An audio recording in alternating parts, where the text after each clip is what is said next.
Here. Ron Page. All right, next, we'll take a look at the agenda, the changes. Oh, moment of silence first, sorry about that. I'll just keep them. Let's have a moment of silence, please.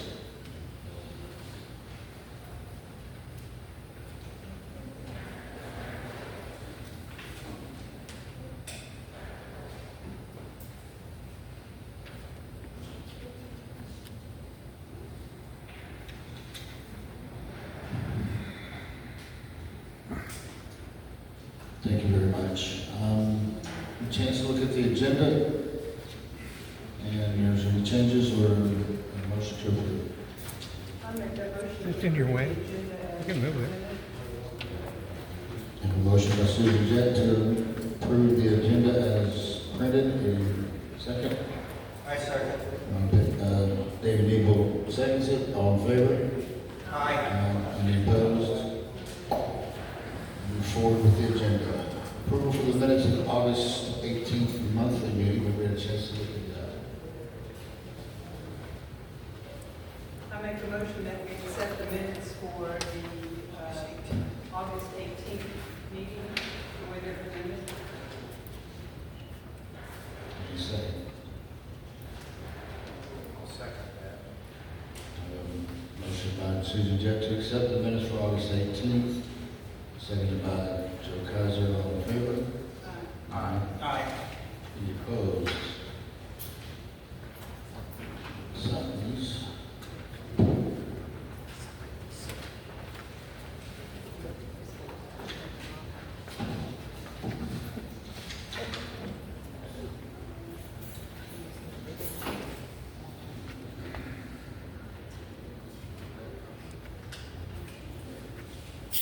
I would make a motion that we approve the minutes for the August 25th special meeting.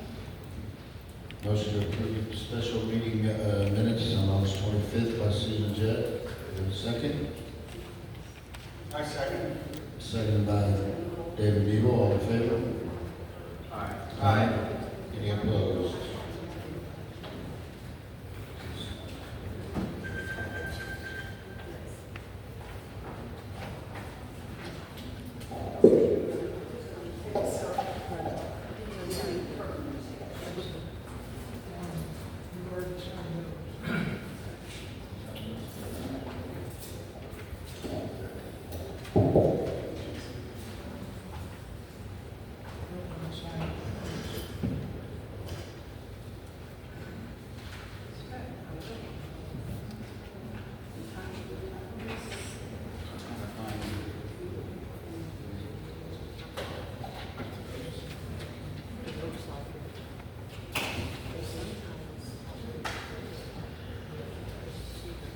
Okay. With that, now we will open it up for proper general discussion. Please hold it to 3 minutes. State your name and address, and up to the mic up there. Anyone? Oh, yes, somebody.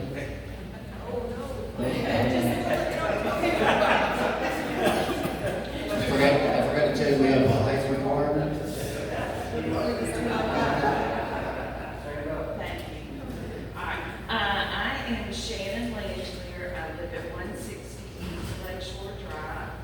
And I first want to say I thank all the commissioners who have a tough job, a thankless job. So anyway, but Debbie Rand. And there's a lot of neighbors on Lake Sequoyah that are very concerned about the situation with our dam and what impact that may have for us. I've got a list of questions that our group came up with. May I give it to each person? Or I'll read it aloud and then I'll Sure. give you a copy. We're actually going to have the engineer on Zoom, and that would be a perfect opportunity for you to be able to answer, Oh, ask so him. we can ask questions. Well, it won't take you a moment Oh, to sure. ask questions. Right. How much of Sequoyah will be drained and will it be drained completely? When exactly will the draining begin and how long will the And what will happen to the fish in the lake? Is the lock between Thunderbird and Sequoyah working properly? If not, will the lock be repaired? What means will be used to close off the channel between the lakes if it's not going to be repaired? And where exactly will the closure take place? Beginning when and for how long will Dam Road be closed to traffic? Will there be any improvement to the roads that will be used instead as a detour? How much will all of this work cost, and how will city pay for it? Will there be any relief to Sequoyah homeowners who pay a higher SID fee for being situated on a lake when there is no lake? As a Cherokee Village SID members, are we guaranteed that Lake Sequoyah will be returned to its previous size and depth? And as Cherokee Village SID members, are we guaranteed that Dam Road will be brought back to its present size, shape, and length? And thank you for your time. Thank you.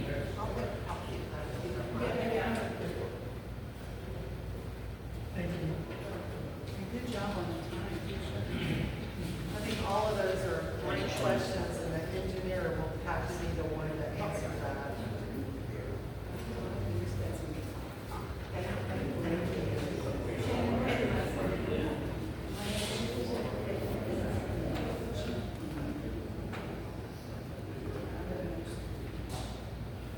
Oh, thank you. Okay. Is there anybody else? Please step forward.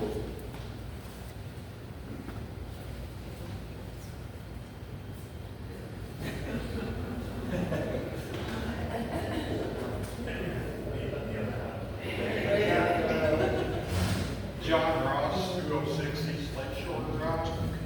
The question I have is while the water is down, will we be allowed to do any cleanup along our seawalls or anything where the sludge is washed in and filled up? Thank you. Thank you, John. Is there anybody else that would like to speak? Yes, sir.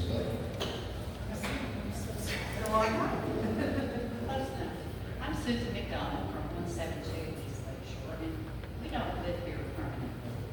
And I have to say that we have had a lot of questions about this, with only rumors, speculations, discussions, what if, what about that, is it going to happen, what's wrong? I feel like there has been no or very little communication from the people who should know what's going on. And it would help a lot, the homeowners, to make plans about their brand new docks that they've invested in. It would help if we knew whatever you know, however little or however much that might be. We've had no communication. I know people say, oh, well, you can go to Facebook. I personally am not on Facebook. I'm not going to join Facebook just so that I can find out information, but I really should be supplied that information.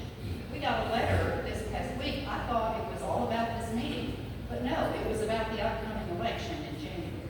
So we've had no communication to our address here or in the Lewis area from this committee or whatever the office that you have. So just wanting you to know that we need to hear more from the people that should know what's going on, so that we're not complaining and we're not, worried and concerned about things that maybe we don't need to be concerned about. Thank you. Do you have an email address? I do. If you don't care, I'll get that from you. We have an email that goes out with some bits of information, and we are going to learn from the lawyer. That's why we've got this, not the lawyer, the engineer. We're going to learn everything he knows. Several months ago, they said it's going to be several months until we get all of our findings, calculations, come up with a plan. So Mr. Jeremy he's got an initial. So actually what it was in February is when the board voted to hire an engineering firm, what they call phase one. That was supposed to last 6 months, which is what they're going to report on us today, what they found, all the geotechnical findings, how bad it is, what their suggestion is, how we move forward. That's what today's meeting is all about. So we are in the dark as much as everyone else is. We don't want to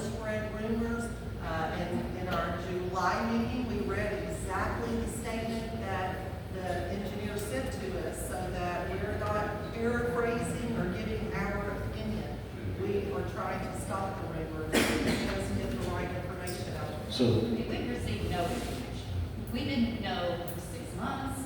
We've had no communication. okay. So that's what I'm saying. Are you suggesting that would be helpful if we put out an email to the Yes. residents? Email or- During our meetings, we have, Join her to the. right, join to the email. Anybody else that would like their emails, because during our meetings, if you go on the CBS Idea website, you go to the meeting, the video meetings, we discuss that as well. It should be over our minutes as well, that we have been saying that we're not gonna tell you, we're not gonna put out any, like Betsy just said, we're not gonna put any information out until the engineers tell us this is definitely what we need to do. So we've been telling everybody, until we hear from the engineers, we don't know anything. We're just kind of, like she said, we're in the dark, just. I appreciate that you don't know everything, and I just think it would be communicated what you don't know. Right. That would be helpful for So- people who are waiting, the waiting for. Okay, so we don't, right now, we don't know any more. And these questions we're gonna learn. Yeah, we're gonna learn a lot more from this and from the engineers Well, today. thank you. They will all understand. I would ask too, if you want to be added to that email blast, if you'll just put your email address next to your name on the sign-in. We take those sign-in sheets back and we'll load that information into the computer. Right now, we have about 1,800 people on the email blast. So please, if you're interested in doing that, sign up. I understand y'all get that. Okay, anybody else would like to come up? All right, if, no one else would like to come up, we'll now move on to the GM update. This week I received a visit from one of the gentlemen from Village Pride, who has communicated with Ms. Moore. They are going to pick up and do the actual installation now of the benches. Our part has now been reduced to just having to drill the holes for the legs to go into the ground. And we have tentatively set a date for that for the 14th of October.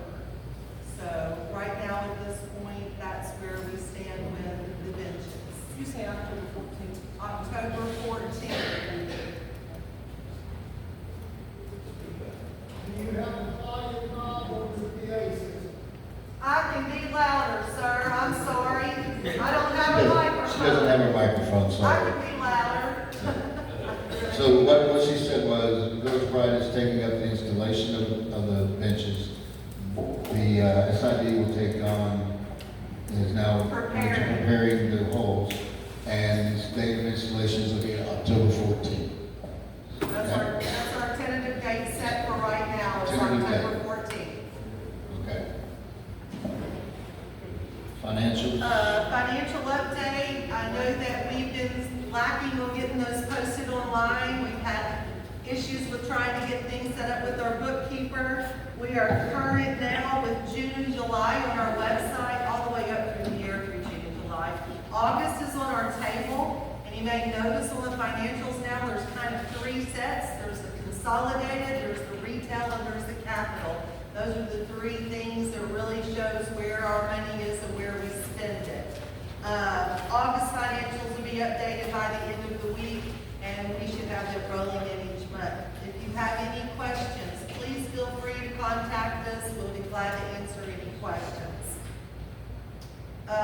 North Course update. At our last meeting, the commissioners, or actually at the July meeting, the commissioners agreed for us to bring in some help. Not only were we suffering from some problems from the flood, but we had some other issues with irrigation and our pumps that needed some additional attention.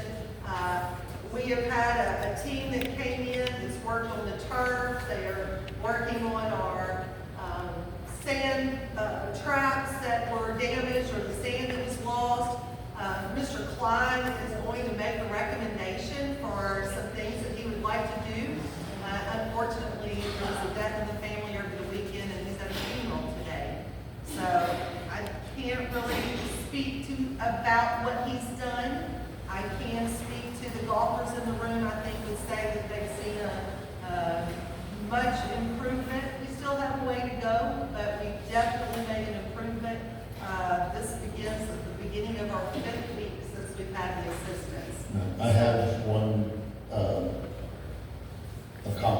from a golfer recently, a set of golfers. They said that it's looking much better, so. If you can turn around and look at the practice room, practice. Well, you know, the rain is helping us, of course, but in the first day, they were able to get irrigation back up on our fairways. They're working through some problems. One of the guys in the golf shop told me last week, he says, Miss Betsy, I've got water popping up and sprinkler heads working that I haven't ever seen since I've worked here. So they are getting things back in order, making some serious improvements, not only for what we're gonna see, but how the course is gonna perform. So I'm really proud. I wish that Jeff was here and could tell us more in detail about what he's doing and some suggestions that he has.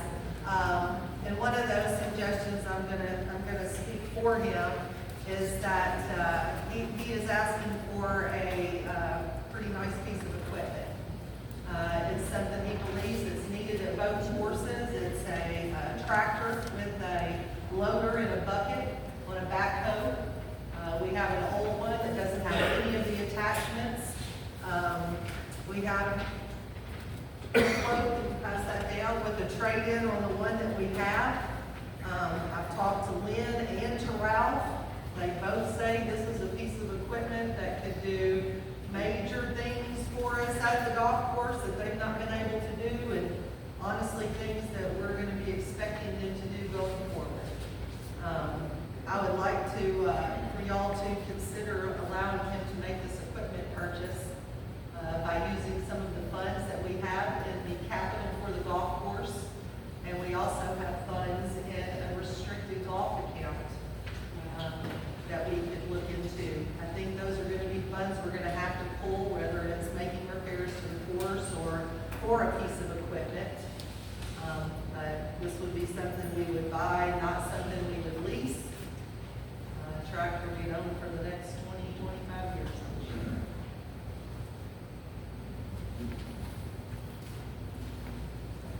How much do we have in Sorry. capital golf? Capital golf.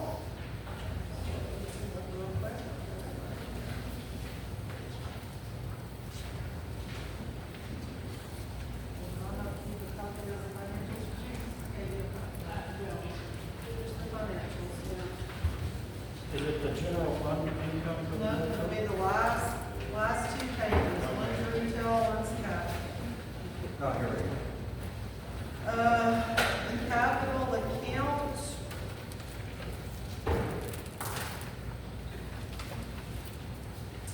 $43,000.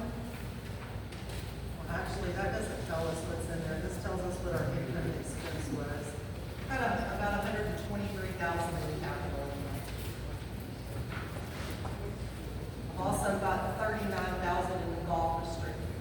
And this will be used at both courses, right? Correct. Do we have the equipment to transport it back and forth? Yes, we have trailers. We move equipment now. What kind of machine do you put on it? A backhoe.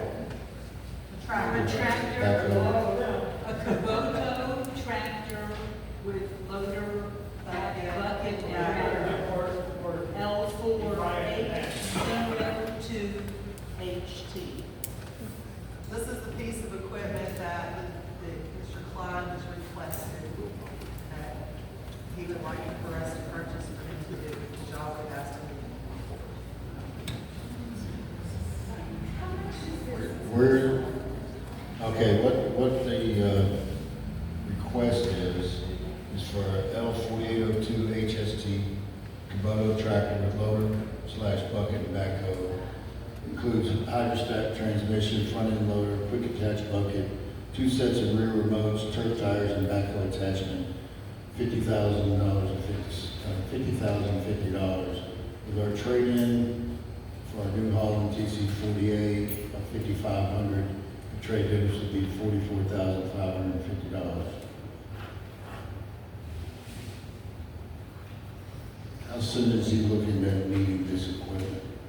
Well, for him to work on our sand traps, that's gonna be something he's gonna have to have. But there's lots of other things he can use this for. Right. I mean, this is gonna cover a lot of things that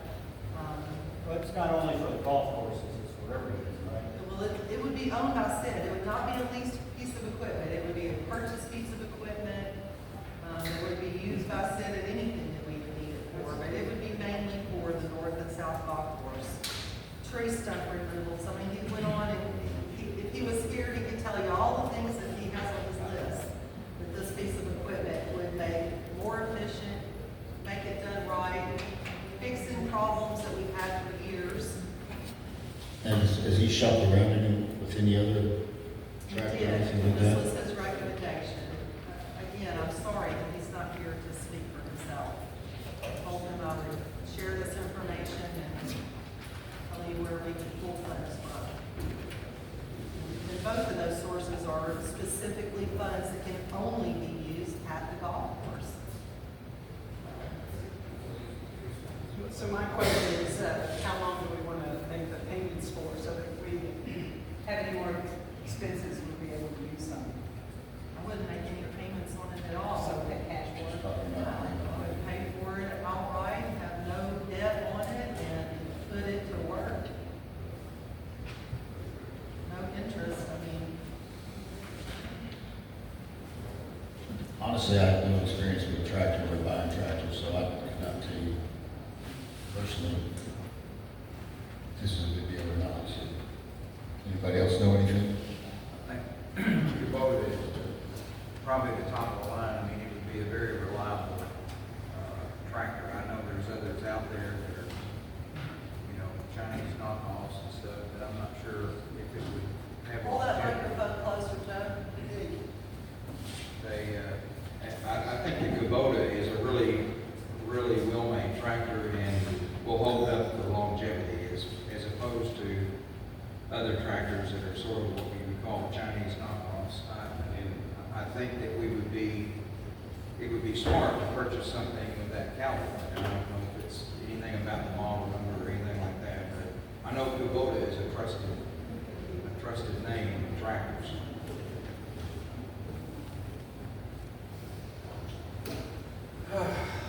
Decisions.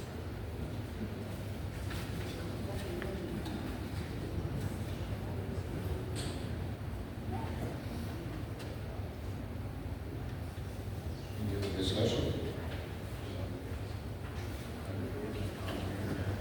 Well, that's why I was asking, if you had any other, any shop around any other brands as well? Well, I think we want to stay away from. This is what he said, he recommended. Yeah, I was just saying, so.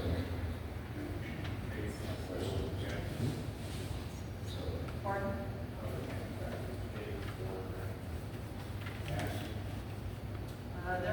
This company's out of Brooklyn, Arkansas. I feel pretty comfortable. This is a company he's familiar with.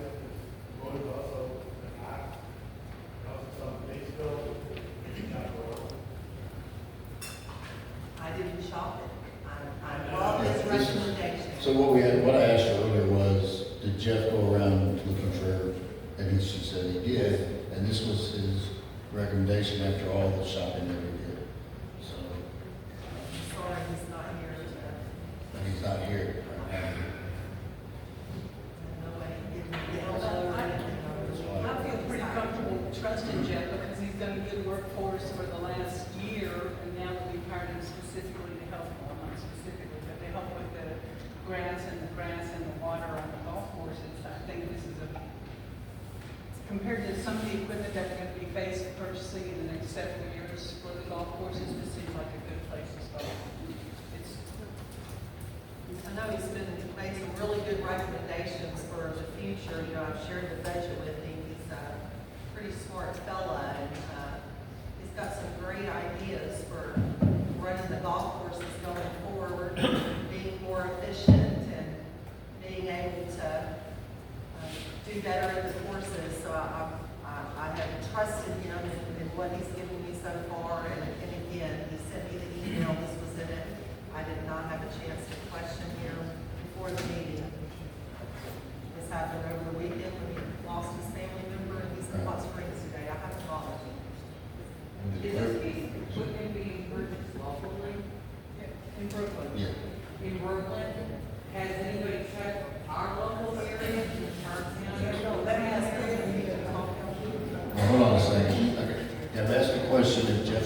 shopped around, and she says he has, but I haven't talked to him yet, so he said he shopped around, this is his recommendation, and he's been doing a lot of work for us, with a lot of different things. There is a couple there in, Right. Flat Rock that have tractors. Maybe Right. they would, match the price to keep the money here at the county. Well, can this wait, excuse me, pardon, let us, please let us, is this possible to wait a week? I was gonna say, why don't we have a special meeting So we can with talk to him him? here and discuss it. What do you think?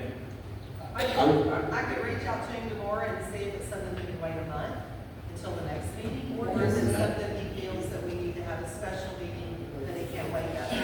You know, weather's gonna change on us, and we don't know when. It looks like it's November out there today. Hold on, that was, Mayor, why don't we get two more bids in addition to this one, and have either a special meeting or push it till next month, and then make a decision. You have three estimates, and then you can go from there. yeah. Well, he may have already done that, so he will bring this to us so that we can see Right. what he's looked at and what we can do. So, we gotta have I'll a ask special him if meeting. he'll wait till November, or if he needs a special meeting. Yes. And I'll let y'all know. Because we could. Can we go ahead and just schedule a special meeting, and then if he can't do it, we'll cancel it? This year. Okay, so. What just, Is yeah, that any day that you can't be here? well, I can't be here next week, so it's, I mean, I don't here for that, I mean, Does, Jeff, I think Jeff's not being done, he's got all this work. I cannot speak for You're on I'm the- sorry. I'm sorry. I did. First week in September, you're out.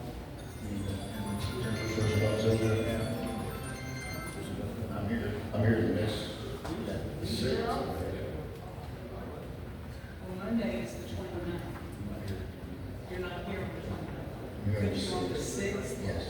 Okay. So, the 6th. Six? Uh-huh. Same time. Same time? Yeah. Is Ron and Joe okay with that? You okay with the six? Yes. You may have to call me. Okay. I'm trying to go on vacation with my sweetheart, I can celebrate our anniversary. She still likes me, and I like to keep it that way. Probably a good one. All right. So let's set a special meeting, do we need a motion for that? I make a motion, we have a special meeting to discuss the purchase of the backhoe for September, October 6th. October 6th. September back there. 4 4 o'clock. Mark Golf Course. And I'll make that second. And Susan is second, all in favor? Aye. Aye. All right, well, a special meeting October 6th to discuss the tractor for this golf course. All right, the last thing I had on here was the Lake Omaha and Sequoyah update, and that was actually about the water quality. We have submitted, well, Lake Sequoyah, when I spoke to Jonathan Goodman today from the Health Department, he says that since we have passed Labor Day, that the Health Department will no longer test the beach area because it is officially closed. We had taken tests outside the beach area and sent to the state right after we had identified what the problem was and where it was coming from. We got one dirty sample, we got one clean sample. And because Jonathan had gotten a clean sample, we thought we were clear. He says that there's nothing for him to clear since the beach isn't open any longer. One of the other things that Mr. Klein was going to tell us about was some test strips that we want to purchase that will allow us to do some of these types of mineral types of testing in-house instead of having to ship water samples off to the state and wait for them to come back and all of that.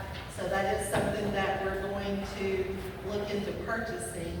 But right now, there's nothing that they're going to do as far as the beach being open or closed for water quality through the health department. The second thing that happened that same week was that there was a photograph of some what they thought would be called HABs, hazardous algal blooms. Because there are photographs of that, they send that to the state, and the state puts an advisory on the website. It is not something that they come in and test for. They're private lakes, so they do it simply as an advisory. They're not saying it is a have, they're not saying it's not, but it does post an advisory which documented that we sent off our own water samples. The first water sample that we sent off said that it had something in it. Mr. Klein could have told you what that word was, but it wasn't the hazardous bloom. Within 4 days, the next sample that went in, that bloom had dropped. It had already, the water temperature had changed. I believe it had a little bit of rain that came through, and it changed. But we were able to send in 2 clean samples. Had to be 1 for each week. The state sent an email while I was on vacation that there is a certain test that has to be run to clear that advisory, and the state only runs that test once a month. Something about they have to freeze the samples, and then when they get enough samples together to run the test, then they will run that test. He said to me today he hopes to have those results by the end of the week. And once we get that, he shares that with the State Office of Resource, and they will lift the advisory. Our temperatures have changed with all the rain that we've had. If it was there, it's gone. And that's how that was handled. We also did some work over at the spillway on Navajo. And I know that that's been something that a few people have called in question. I went down and looked at it, and basically how it stands at this point is that the water's not going to go over that until the engineer who will be in town in October is going to go down and do the final inspection on it. How that all worked was that they busted up that concrete that was on top of the clay.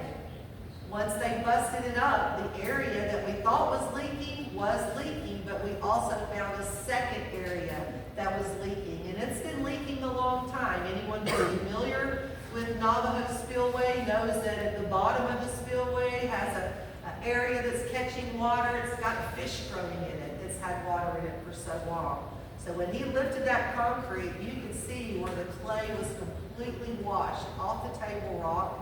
They had to jackhammer all of that out. They pressure washed and cleaned all that out and repacked it with the clay. There was so much clay that had to go in there, and it had to be so dense. The layer of concrete that's put back on top of it is like a blanket. It is not to seal anything. It is not to prevent a leak. It is simply to prevent a source of the water to be able to flow across it. You know, the engineer made a comment when I called him and showed it to him on my phone. He said, "Show me the backside of that spillway." And when I showed it to him, he said, "Don't you see? That's how they look." So it was done properly. We will have the engineer to inspect it to make sure that it meets all the requirements by the state, because that was a repair that had to be made for that dam to pass our state inspection. All 7 dams will be inspected for the state. And that was just the one that had a small repair that we could do and get that done and keep moving. It was something that was in our budget. So that covers our spillway at Navajo. That's all I have to say. Okay. Next, Chairman statement. The only thing I was going to say is everybody should have started receiving letters for the upcoming election. I want to go ahead and mention that. Next meeting will be the nomination. The person does have to be present, I believe, and you can't self-nominate for the SID commission. The election will take place in January. There's an early voting, as you'll see on the letter, and there's a day, the last day, that will be the actual voting day. And at that time, what is it? What is it? Voting day, January 16th, and then we will announce on the 19th. Is that correct? They will be sworn in on the 19th. Sworn in on the 19th, that day, January meeting. So if you're interested in running, this is your time.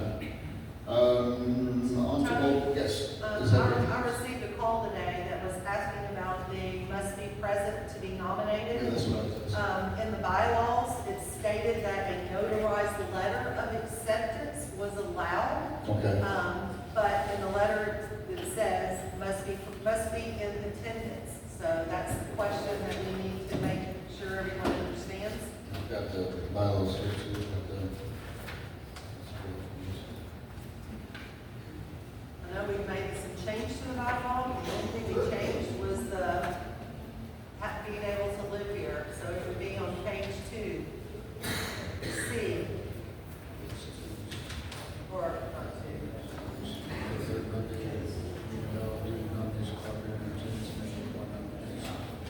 Nominees must be present in nomination, accept the nomination, or have presented at the meeting a signed or notarized letter indicating the same. Okay, so in our bylaws it says, I'm going to tell you, I'm not reading fast for myself. Nominees must be present at the nomination meeting to accept the nomination or have presented at the meeting. Excuse me,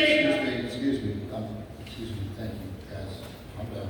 Hello, Sept, please. We have some order here, please. Let me finish reading this. Nominees must be present at the nomination meeting to accept the nomination or have presented at the meeting a signed or notarized letter indicating the same. So it sounds like they can have a notarized letter presented as well. Thank you. That's something we need to change. Okay, on to old business. Waste management land purchase update. Have we, He was here earlier. I think Susan met with him and she could probably give an update. what, We didn't have any paperwork to present. We don't have any paperwork, but I talked to David about the concerns we have for how pretty it's gonna be, what it's gonna smell like, what it's gonna look like. And he sent me some, I thought he sent me pictures, but there's 6-second videos of what he's done, what they have done out there, and then of other sites in Arkansas. And I think that we're gonna be really pleased with the new Sorry. location. No, you're all He's right. got some I'm projects blind to going, this site, so- and You're we're just okay. waiting for the paperwork from Right, for the paperwork. Yeah. okay. Any other discussion on that? No? Bylaws update from the attorneys. I know we received a whole list of drafts from the attorneys that we are to look over. All I can say right now is all we can do is just take them and start looking into them. Because So this is gonna be a lot. chapter 8, we Yeah, probably don't yeah. need chapter 8. Okay, so we'll look at these and Just look at it and bring it up the next meeting. we need to do start. it, yeah, we need to. And any changes. And any changes, they said too, so. What about adding that to your special meeting? Perfect. We could, is 2 weeks time enough to go over all this? I mean, You wanna take do a that? section at a time. All right, so we'll do that to the special meeting as Yeah, well. that sounds good. Give us a chance to look at all the bylaws and stuff. Okay, now what everybody wants to hear. Is he on, is he up? Are we ready to pull it up? You ready to pull it up? All right, this is a report from the engineer from. Jeremy's telling. Yes, I'm here. There he is. There he is. Here we go. Well, Welcome. I hope you can hear, and I'm sure you can't see. I'm on the laptop screen. Susan. Okay, so, okay. So, but how about an exhibit I show? Am I on a large screen, anything going to be readable, or am I going to be pointing at nothing? Okay. Let me give it a try. I'll blow it up as big as I can on my end. No, you're okay, no problem. I So feel I'll bad. start by thanking y'all for the opportunity to speak with you. Today was the day that I provided this initial draft report to the commissioners in this law. So they haven't been holding information out on you. That this is 100% on Olson. And we really didn't want to give you any information that wasn't complete and correct, because then we set false hopes and false expectations. So we wanted to wait until we really knew we understood the whole picture. And so with that, today's information is preliminary in nature. Some of the numbers may change some, but the conclusions I'm going to present will not change. We believe that they're drastic enough that the information will not be altered. So, and I apologize if I seem to be talking down to some audiences. I never know which way to go. But I want to start with, to make sure everybody understands the term factor of safety. That's basically the resistance of the forces that are driving things to failure as compared to the forces that are resisting that same failure. So a factor of safety of 1.0 is everything is exactly balanced. If it's less than 1.0, it's already tipping to failure. If it's more than 1.0, significantly, some values are required for things. Mission critical parts, airplane parts, that's typically done to a factor of safety of 2.5 because you want to be really sure everything stays together.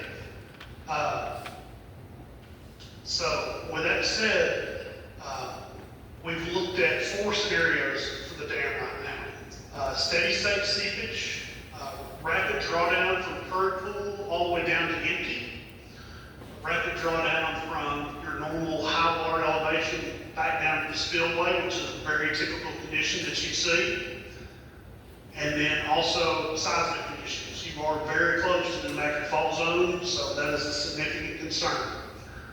What I'm showing here is a calculated factor of safety for each of those conditions. For steady state seepage, your factor of safety is 0.9. Rapid drawdown to full depth is 0.7. Rapid drawdown for just a shallow, fairly regular flood event that goes from dam full down to the top of your wooden weir, that's 2.2. That is perfectly acceptable. And then seismic is 0.6. So we've got recommendations from various agencies that govern dams of this type. I presented them all because we're not sure exactly who's going to be the reviewing agency on this. It's something we've got to determine with the Arkansas Natural Resources Conservation Commission. So the Army Corps of Engineers, the USDA, or the Natural Resource Conservation Service. So on the steady state seepage, it's pretty consistent. They want 1.5. So we are 0.6 below what they require. On the rapid drawdown, it varies a little bit, but about 1.2 to 1.3 is fairly typical, and you're at 0.7. On the shallow rapid drawdown, we're well above at 2.2 with the typical values of 1.2 or 1.3 required. Non-seismic, every agency wants a 1.0 factor of safety, and you're at 0.6. So something's going to have to be altered to meet these required factors of safety. So in addition to the geotechnical stability, we have issues with the hydraulic suitability of the dam. Right now, the current outworks put out between 500 and 1,300 cubic feet per second. Now, we didn't analyze that scenario without the wooden weir in place, or with the pipes that are currently non-functional with those open, but we anticipate that would not increase to more than about 5,000 cubic feet per second. Sounds like a lot of water, and it is if you're downstream of it, but the problem is that the current inflow value that you need to release is about 25,000 cubic feet per second, or more than 5 times the capacity you have. So outlet conditions are going to have to change significantly as well. A complicated factor there is the portion of the water that is not going through the outlet structure is going out and around the abutments, as well as overtopping the dam by about 3.5 feet.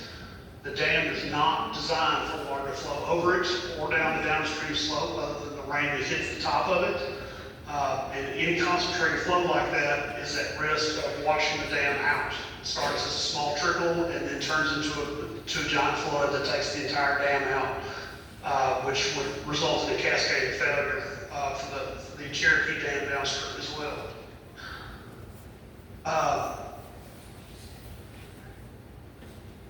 So the long and short of it is not good news.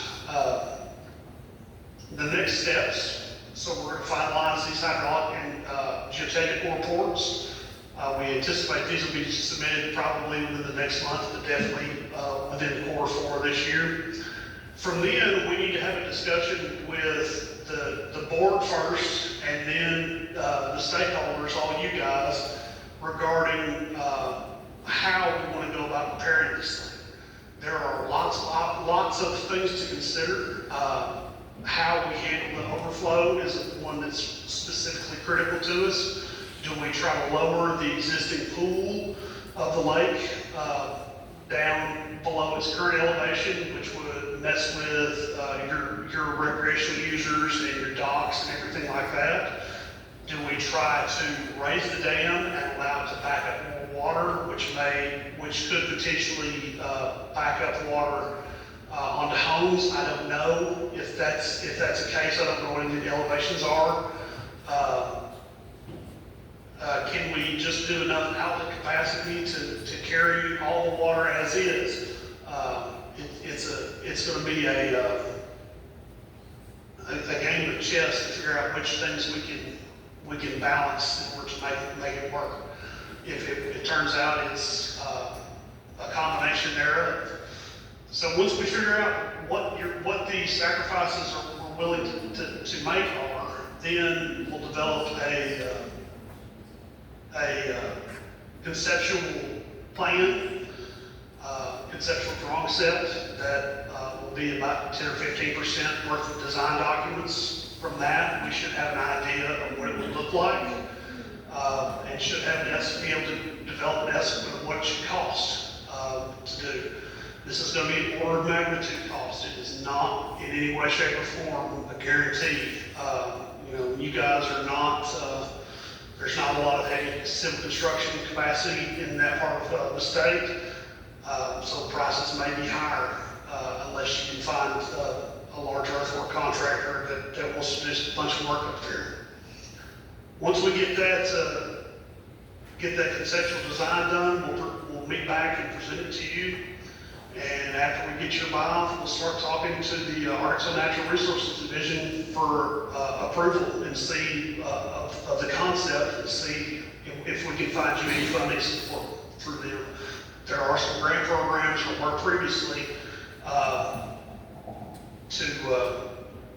to remediate high hazard dams such as this. And at that point, we run into our next scope of services. So once we get through the conceptual design, we turn this all over to you guys. If you still want to ultimately continue to do the work, we're absolutely ecstatic to do so. But you will have the option to evaluate proposals from other firms or things like that for full design and construction. So I know I heard a couple questions. I apologize, I wasn't able to jot them all down as quickly as they were read.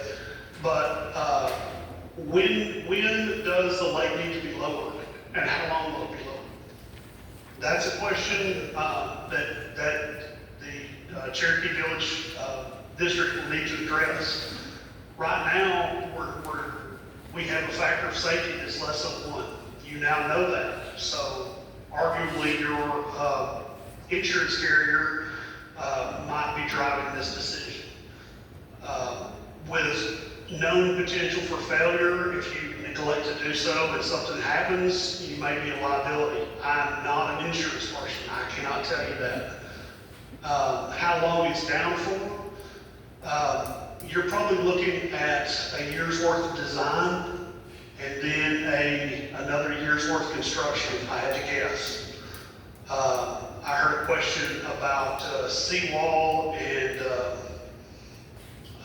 shoreline maintenance while it's done, while the lake is down. That's certainly something, if I was a lot owner, I would take advantage of that opportunity. You should have plenty of time to do so. I don't anticipate that the CID is going to want to get involved in that. As a public entity, there are definitely permitting requirements that would go along with removal of material or repair of seawalls and things like that, as far as the Corps of Engineers permits go.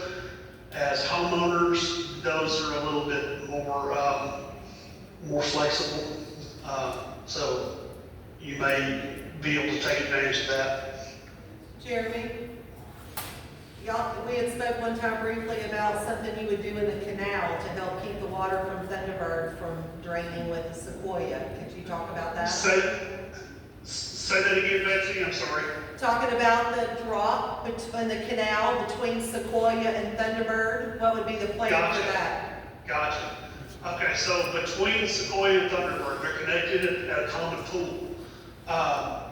We want to try to use the existing gate if we can get it lowered. It may not be, it's not going to be watertight, we know that. So we anticipate doing a couple coffer dams right there around the roadway where it goes across. We'll do one on the Sequoyah side of it and one on the Thunderbird side, and then we would have a long-term pump that would basically keep that pocket pumped back onto the Thunderbird side, so all the water goes over there.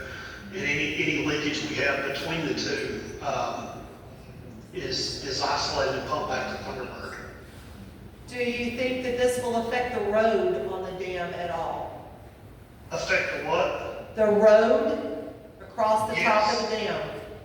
Yes, so right now, depending on the option we're able to go with, if we don't raise the dam at all, it will affect the road just through construction. There's no way you're going to be able to do construction without having to shut that road down temporarily for the duration of construction. It's not reasonable to ask the contractor to do that work without that roadway in place. If you raise the road permanently to be able to store more water, I don't anticipate it's going to make significant alterations in the long term, but there will be alterations. Okay. And when you say for it to be closed during the work, is that the 2 years that you would be working on it, or significantly? So I would anticipate that being just during active construction. If you choose to lower it sooner to reduce the load on the dam and limit your exposure to failure prior to the work commencing, there should be no reason you would have to have it closed at that point. There was a question about it being restored to its previous size and depth. I don't think that would be affected at all, correct? So at the dam, that's really an operational function. If we're able to raise the level of the lake, raise the capacity of the lake without having to lower it to the point where we can't maintain your current pool, your capacity would not be significantly reduced. You've got your silt that has flown in over the years at each individual property that this project will not address. You may get a little bit of mine consolidation and some erosion around those areas, washing into deeper portions of the lake, but this project would not address lake deepening per se. And would it be drained completely dry, or when it's drained, will it be completely dry? Unlikely.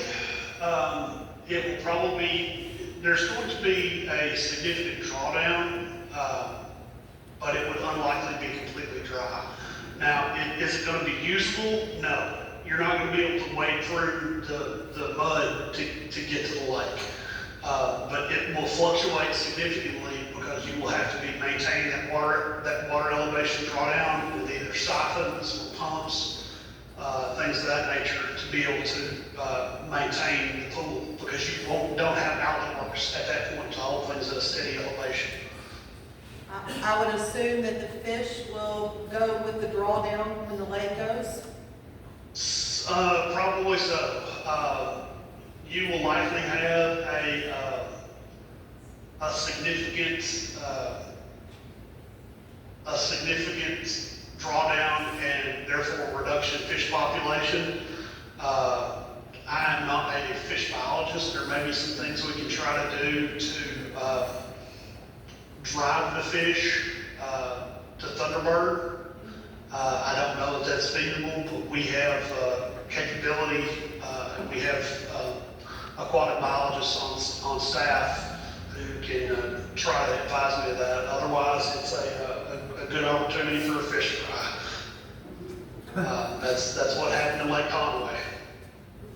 All right, and the only other thing I can tell you is that I did speak with the superintendent for the bridge below, because if we started a drawdown, it's gonna bring water to that bridge that's being replaced. And he said that by the end of October, we would be driving on the bridge. He said the drawdown wouldn't affect them after that time, and they'd still be doing some work, but that it wouldn't matter if we started drawing down after October. So I know that's probably sooner than we want, but I wanted to put that in your head. Yeah, I appreciate that, Betsy, and I hadn't even considered that. We wouldn't be putting any more water on them than they would get if that dam wasn't there, and it was just the Cherokee Dam only.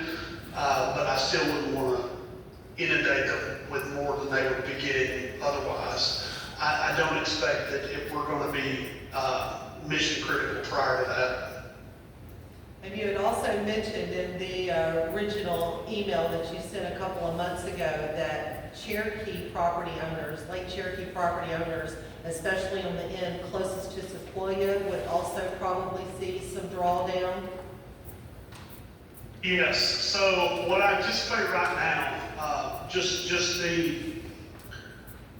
the expected repair that would be the most common would be to flatten the slope. Right now, you're at about a 2.5 horizontal for every 1 foot vertical. That's extremely steep for an earth-filled dam. We expect something on the order of 4 feet horizontal for every 1 foot vertical. So that means the base of the dam has to get much, much wider. In order to do that, we probably have to lower and maintain Cherokee a couple feet, at least for a period of time until we get a good foundation above established to be able to place a fill upon. But that would not be a near term. That would be only during construction and only during the initial phases of construction. Okay. I think, should we open it for anybody to ask questions? Go ahead, please. Wait, let me get the, okay. Then hang on a second, let me put your, your last name again. I forgot your last name. Thank you. I just have a question about homeowners in all of our docks. Would you make recommendations on how to stabilize and save our docks with no water under them so that they don't become embedded in the mud? And also, I had a question. When you mentioned that about pumps running, will that be continuous pumps? And what would the noise and decibel level of that be to have pumps running continuously if that's the case? Thank you. So, if I'm not certain I heard that, but I believe I heard a question about the dock, about docks and how to keep them protected. Is that right?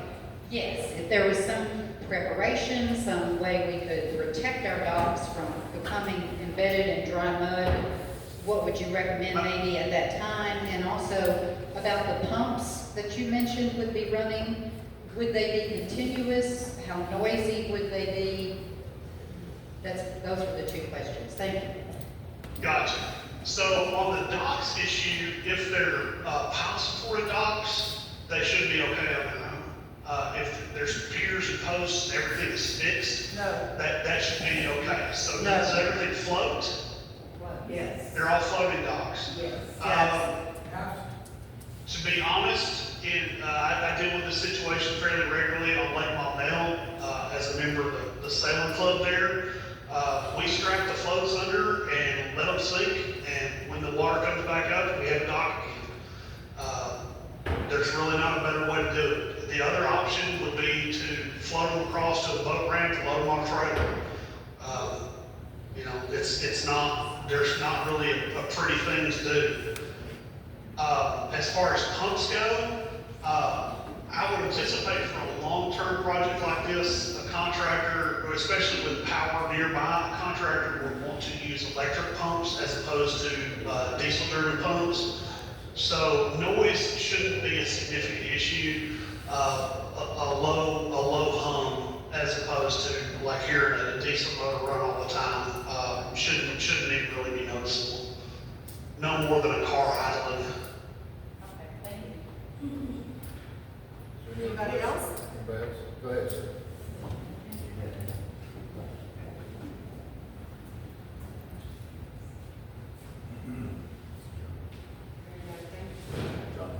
This is John Ross. Are they gonna take out the entire dam or just a section of the dam and then build up to the 41 that you just talked about? So the entire downstream slope will probably require modification. I don't anticipate cutting out a lot of the existing fill. I don't see that that's going to be necessary or practical. We don't want to drain the lake entirely. And so we want to maintain what you have and just make improvements to it. Now, there is some benching where you cut in slopes to make sure things tie together from a geotechnical perspective. That would have to be considered, but if you're going to look at the entire width of the dam being improved. So Jeremy, would that be something like we have at Aztec where it's those 2 layers or the shelf on the dam? Is that kind of what So you're talking about? it could be, that's known as a downstream bench, and that is something that we might look at. Right now, we're just looking at it from the simplest perspective, which is a solid slope. The other advantage to that is it gives you better maintenance. So instead of having to cut them with weed eaters and prison labor, you can actually mow and maintain good vegetation on a shallower slope. If we can achieve it, saving you a significant amount of money by benching, that's certainly something we can look at. But I don't know that it's necessarily going to be that big a differentiator. Yeah, I know that the maintenance has been a big part of the issue over where we are today, and having those steep slopes and bringing those inmates in has been something we relied on for many years, but it's not been effective maintenance. When you walked them, we saw that. So, I think we do have to look at the long term. Yes, ma'am. Hi there, I'm Shannon Langelier. I live at 160 East Lakeshore. To understand some of the things you said, where are the leaks in this dam exactly? Just 1 second, I'll see if I can pull up Google Earth real quick. Can you see the screen in front of you? Yes, sir. Okay, so the predominance of these leaks is about mid-slope and down.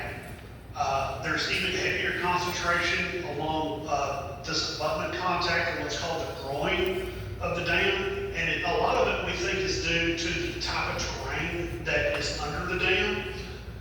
If you go and look down the far end of the spillway, you'll see a bunch of rock pinnacles, and that's known as karst topography. And what it was as nature formed this, it was big, most likely was undersea coral. And so the spaces between those corals got filled with soils, and those soils have eroded away, leaving the karst blocks that are exposed in this channel. We suspect, and our geotechnical studies confirm that the whole area is the same karst material. So before, when the dam was built, we believed karst and whatever soils had formed inside. And so we think there's some preferential drainage channels that have formed over time, moving water from the pool downstream. With looking at improving the downstream slope, most likely what we would do is try to capture the flow instead of cutting it off. So we would just collect it down here and allow it to go to Cherokee, because the seepage alone is not a problem.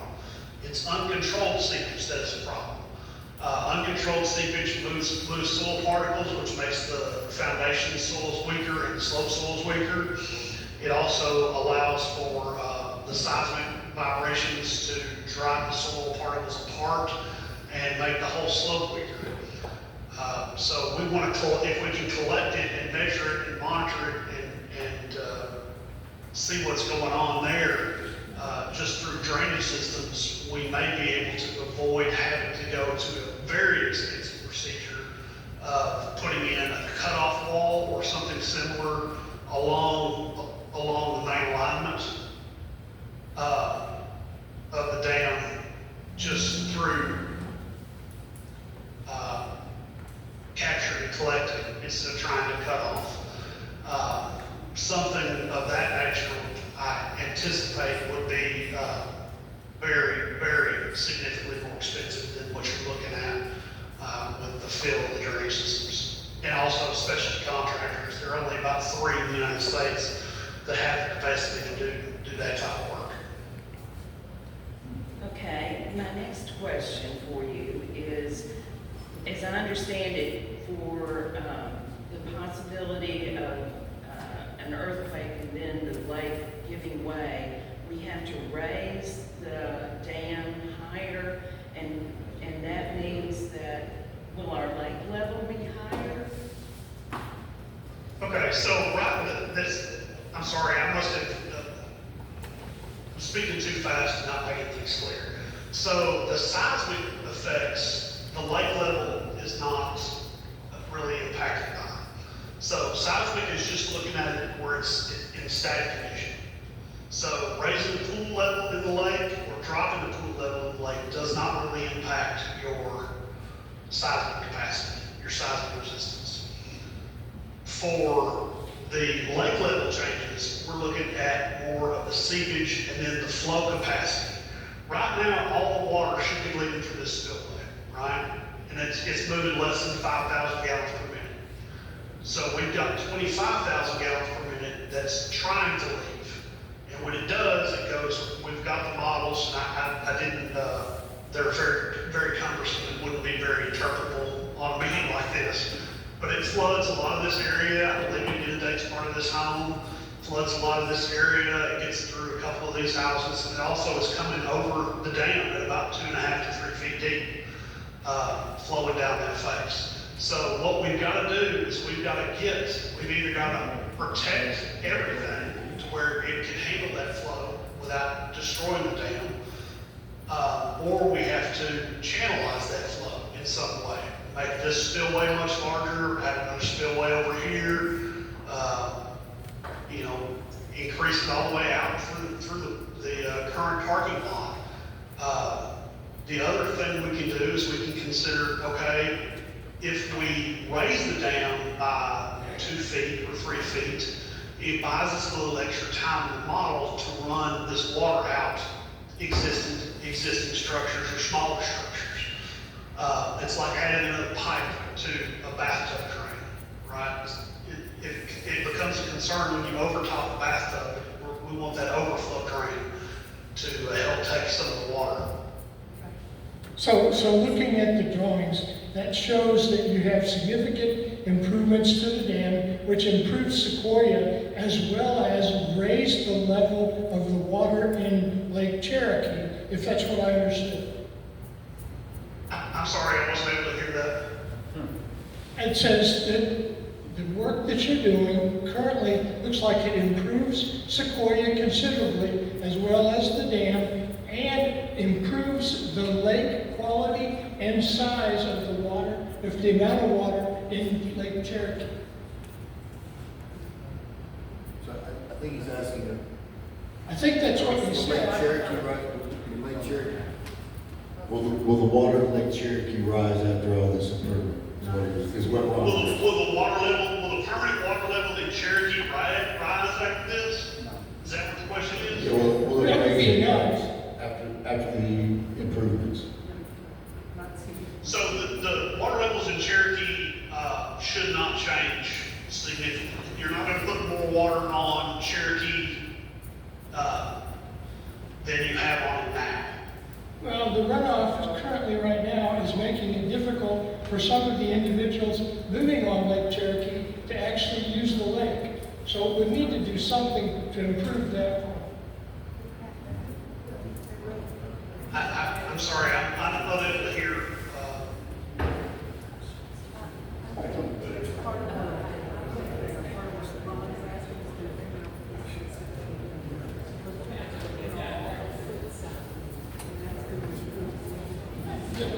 All right, sir, to continue with my questions, is this on? You mentioned that our level in Sequoyah might change. yes, And ma'am. after all the work is done and our dam is secured, that our lake level may change. How significantly will it change? Is it estimated?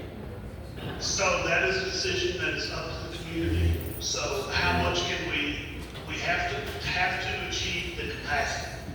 If we can achieve that capacity by raising the dam, you can maintain the lake level where it's at. If raising the dam puts homes at risk of flooding, I assume that's going to be something that that community is not going to want. So we would have to increase the capacity by lowering the starting point. And we do that by lowering the spillway. Okay, well, a lot of people here are discussing doing improvements to their lake wall, but if our lake level is gonna change, that would be a worthless investment, would it not? I would not, until we have figured out exactly what we're going to do and what is going to be approved, I would not invest significantly in maintenance of levee walls and things. Okay, all right, I know you don't have an exact number, but tell us what ballpark, the good scenario for the repair and the bad scenario for the repair. As far as dollar figures go, Yes, sir. Yes. there's no way this comes in less than $1 million for construction. Honestly, it's probably closer to 5. And bad if you have to go through the extreme of having a special contractor come in and put a cutoff wall in. The last project I did that on was $3 million just to get the machine on site.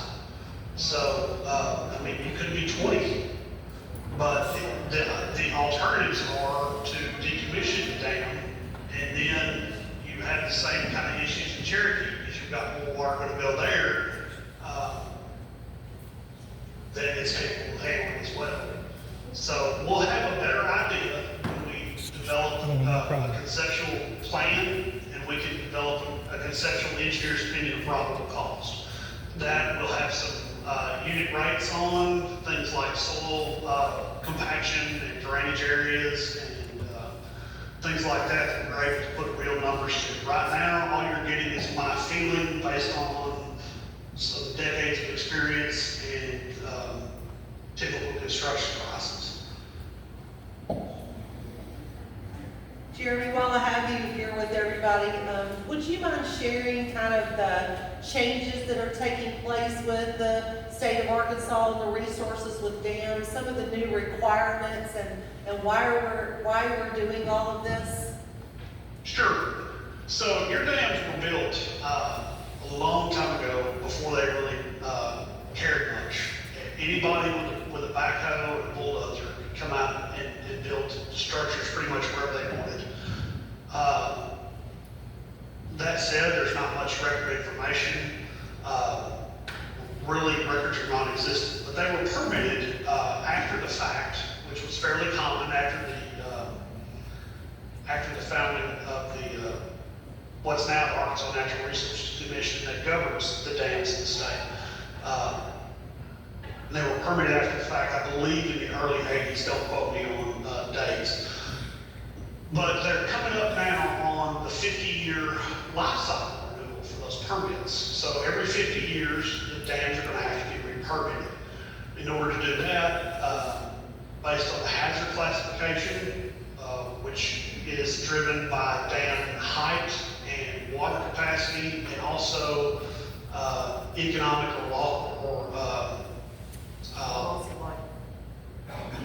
loss of life damages potential downstream, and combinations thereof, you are a high hazard dam, and multiple of your dams are high hazard. I believe, is all of them, Betsy, or do we have one or two that are not?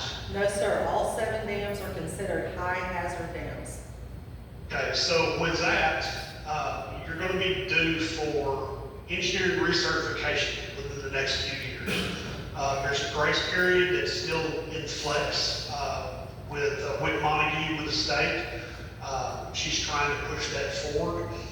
But they're all going to require basically the majority of the stuff that we've had to do for this phase 1 analysis for this project. They're all going to require that same level of due diligence if we understand her guidance as written. Additionally, all high hazard dams have to be certified and inspected and certified yearly by a qualified engineer. Olson is qualified to offer these services, and I would love to do so. It sounds like Betsy may have contracted with someone else previously to do inspections and also guide some of the previous repairs based on our former company, FTN, did not want to get into the inspection process. But we have made that position change at this point.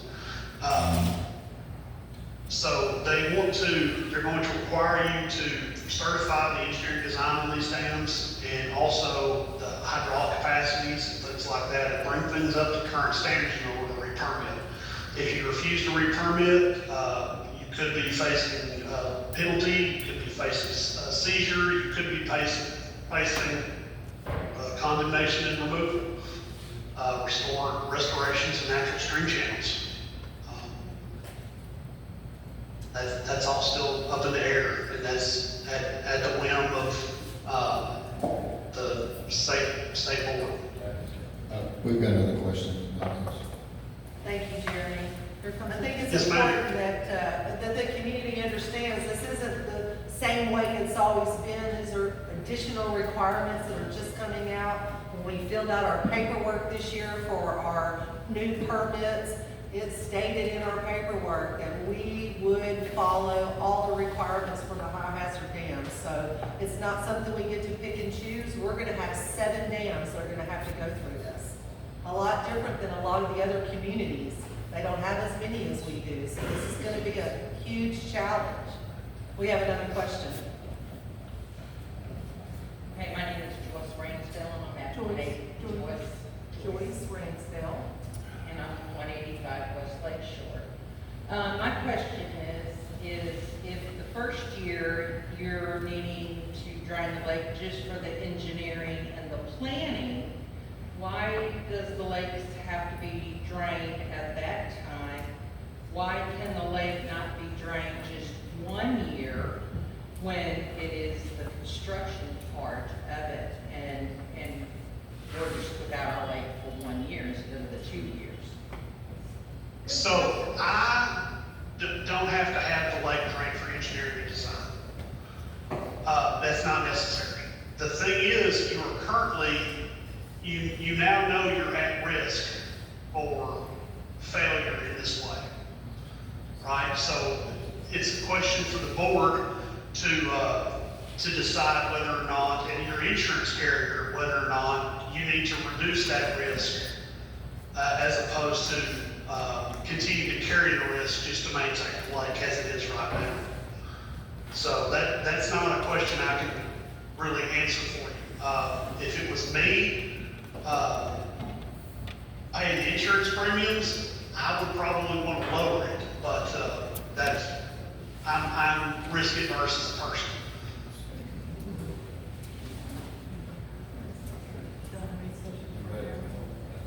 We were talking about the money you said. More questions? I'm sorry, go ahead. All right, we got another question. Go right ahead, you're no problem.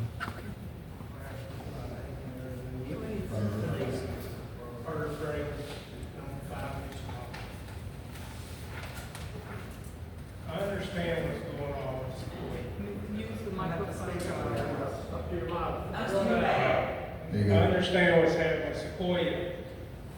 Have we looked at the other dams? Are we gonna have to do this with every dam? Have we had preliminary research on other dams? Are they leaking? I mean, or are they in good shape? I mean, have they even been looked at?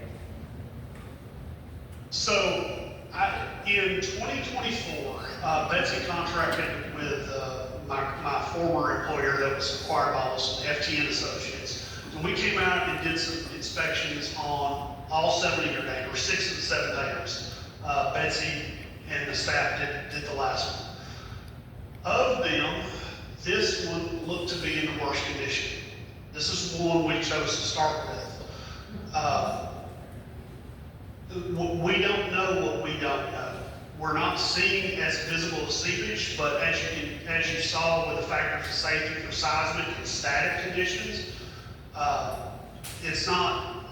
seepage is not the only problem here. Rapid drawdown is a significant problem, as well as the seismic. And seismic is not going to change significantly based on the configuration of the dam or the location. It's really driven by the shape of the dam. And we don't even have good survey information to see what those slopes are. We estimate that Sequoyah was among the steeper. Cherokee is probably just as steep. But it's really a function of the materials within the dam and the shape of the dam itself. But you are going to have to, in order to comply with the state's current re-permitting mandate, you are going to have to analyze all of them, which will include survey, geotechnical, and hydraulic work.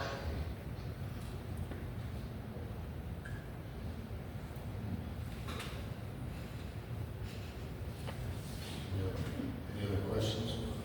Do we, concerning the money that they were talking about, we have discussed in the past about we are eligible for grants possibly in the state of Arkansas.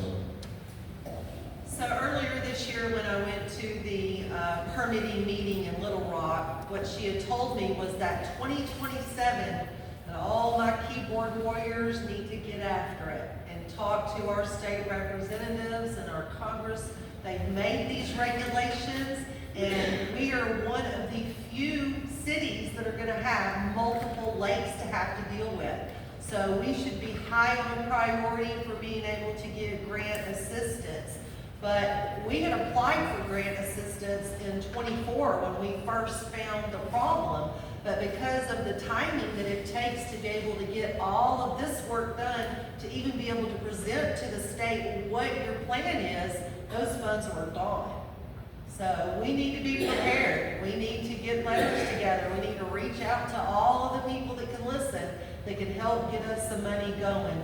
2027 will be the year that elections are coming back around, and we want to make sure that we're talking to the people to help us get some money for these dams. We're also going to need the time. We're not going to be able to do, 7 dams in 3 years. And right now, we have until the end of 2028 with the current permitting requirement, that they gave us 3 years to comply. So you can see how much time we've spent on this one. Yes, ma'am? Would they start work without money? No. No. So we're gonna have to wait till 2027 to get money? Well, I think that's all going to depend on what this next phase is going to be. We really haven't received what that phase is. Right now, year to date, I believe when I looked at the August financials, we've invested $145,000 in phase 1. And that's everything. That's putting the road in, the rock work, lodging, anything that was related to the engineers being in town. I have allotted to one line item for an expense, and I believe as of today, it was 145.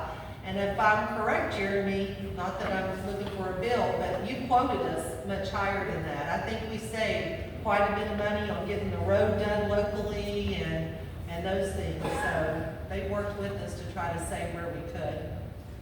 Well, we are gonna come in a little bit under budget. There is an item of the scope that we think that it's best to omit at this point. We were planning on coming back and drilling again and putting in some long-term monitoring wells and doing some continual monitoring on those. But at this point, we don't think it's spending your money wisely because it's not even, things are bad enough that this isn't gonna nudge it one way or the other. So we don't think it's in your best interest to spend that money. Was that the PISA meters that you were talking about, waiting on resources Yes, to those approve? ours. Okay. Was there another question, ma'am? This is just to Oh, okay. Anybody else for questions for the engineer?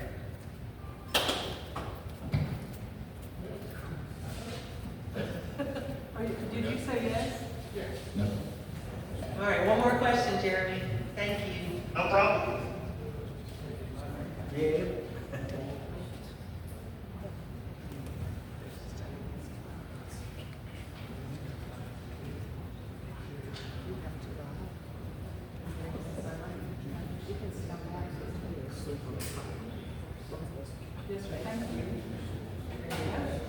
Okay, can I just clarify on the scope of the work?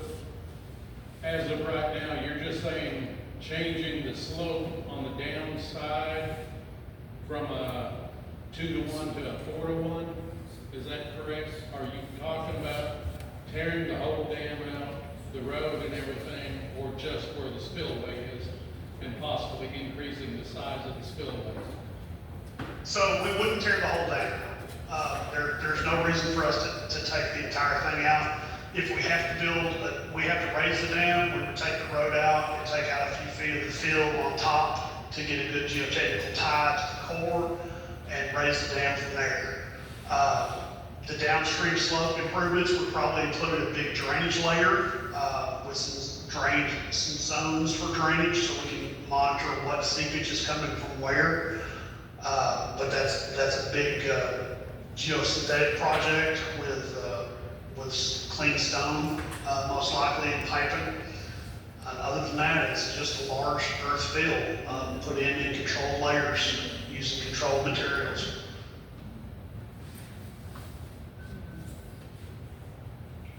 Thank you.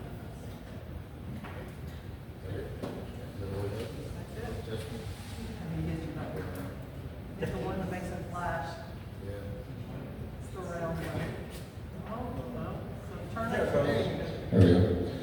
Well, Jeremy, thank you very much. If we don't have any more questions, now we know what we've done. Now we know what we still don't know. Thank you, Jeremy. My pleasure. Y'all have a great evening. If you have anything else, direct it to Betsy, and I'm sure she can send them my way, and I'll reply back through them as quickly as I can. Thank you. Thank you. Okay. Well, then we have a report from those. Move on to new business. 2026 pricing. This is time. We'll be doing homeowner or property owners again at the end of just a second. Go ahead. 2020 pricing is the last thing on the agenda. It's time for us to get our letters out for our renewals for our boat slips, our golf memberships, health and fitness club, all of that stuff. It's time to look at pricing again. Okay. So, did you have some different Some recommendations. recommendations that we could have for next meeting? She does, well, no, we need to get them printed is what I the. have Okay, it, well, I have it. without having a chance to really look at them, I mean, I've only seen a few recommendations and without having a chance to, I emailed this to you a couple weeks ago. just look directly at it. And, And then I think I put in the email just a few items that I thought that we should look at for recommendations. One of those items is to talk about the marina at Sequoyah.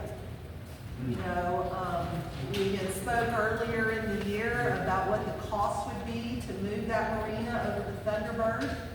I still think that that would be a smart thing to do so that we can continue to try to accommodate the boats that are on, at the marina there.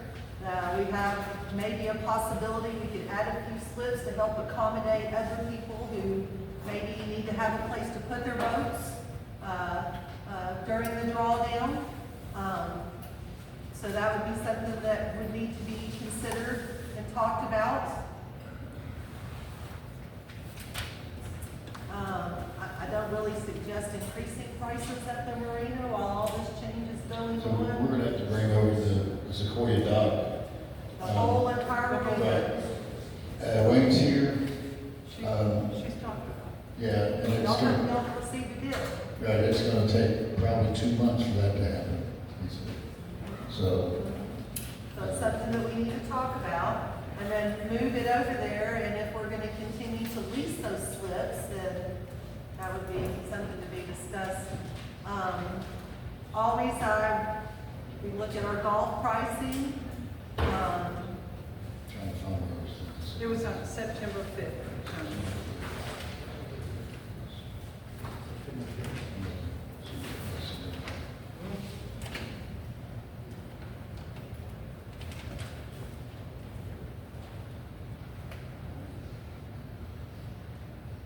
I think, did I send you an email about home fitness?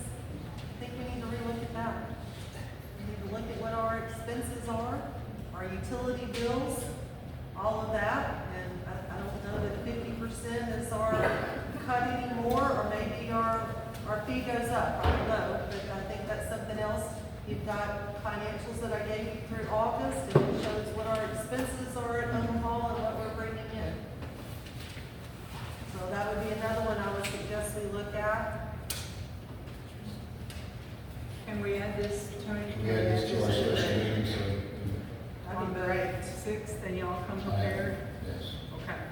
All right. Is this the only ones that you're looking at right there, those three that you said? Yep. It's the golf, the Golf range memberships, balls, range balls, road road stickers, and, Okay. okay. Boat slips, not really. I'm sorry, boats. I will say that one of the ladies in the office brought up an idea that might could help encourage people to get those boat stickers before Memorial Day or the day before the holiday. And that would be to charge a discounted fee for anyone who gets their boat stickers up until May 1st. And then after that would be a little higher charge. That might would help incentivize people to want to come in earlier instead of waiting till the end. That would make things a lot easier for the first holiday on the lake. Would you like it if I sent over my recommendations before the next meeting and then we have Yes. something to start with? Yes. Yes.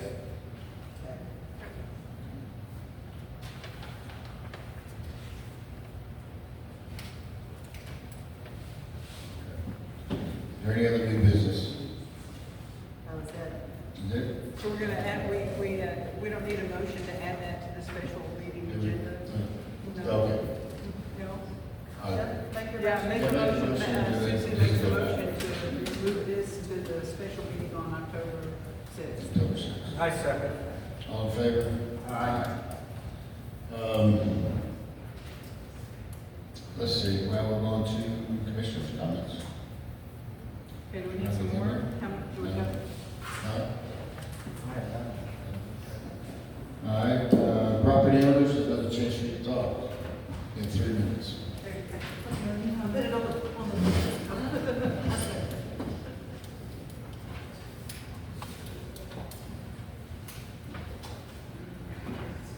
I guess I'm just wondering if the council, with all the property owners on Lake Sequoyah, one thing, we are gonna incur an expense, storing our boats for a year or two.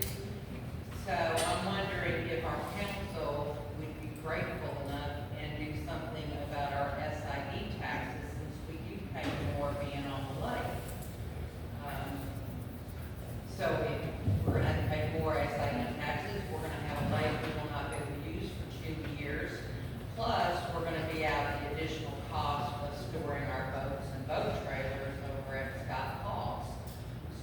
really hope our council members would take that into account and give us a break for a change.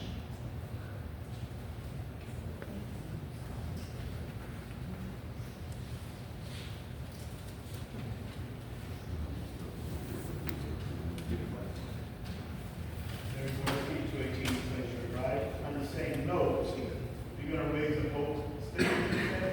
No, it was how you get a discount if you pay up here and. Oh, no, okay, I thought you said about. Oh, no, I just read the first line of it, sorry. Okay. Did you breathe in? Incentive to get them early is what we were talking about. There you go, there you go.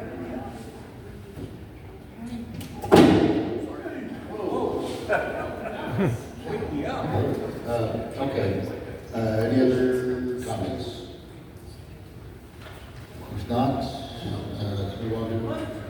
Yep, well, go ahead, come up. Hi, my name is Michael Myers, 173 East Lakeshore Drive. I'm going to be brief, I want to respect your time. Just by looking out at it, most of you already know that I'm running for a seat on the Sept. However, this is your meeting, it's not my meeting. So I'm here to introduce myself to those of you who do not know me. And after the meeting, go outside and I will stay and answer questions from all of you until all your questions are answered. If you do not have time to wait around, let me give you my business card. You can contact me at your convenience. You can talk on the phone, email, text, I'll meet you in person. I'm glad to do it. Quickly, why do I want to help? Who am I? Folks, the first time I stepped foot in Cherokee Village was 1973. I was 9. Since then, I've been a property owner since 2004. That's 21 years. Been a homeowner since 2005. That's 20 years. My family's very much vested in this community, and we're never not going to be part of this community. I think I can help. I think it's time for me to do something and be of help. SID. Look, I was going to say something completely different. Look, SID is property owners. We're all property owners. All you're a property owner, I'm a property owner. We're all here today because I believe that, no, scratch that. I know everybody in this room, we're all here because we all want what's best for the village. I have to believe that. Some of us may have different ideas on how to get this all done. We'll get it done. And we got some work to do. That's it. Thank you very much for your time, and I'll be glad to talk with you after the meeting. Let them finish their meeting. So you're going to take my vote, Tony? What? You're going to take my Okay. Thank you, Michael. Is there anybody else that has any comments? If not, is there any need for executive session? No need. I need a motion to adjourn now. Make a motion to adjourn. Dave Nebel makes a motion to adjourn. Do I have a second? Joe Cosner seconds. All in favor? Aye. Meeting is adjourned.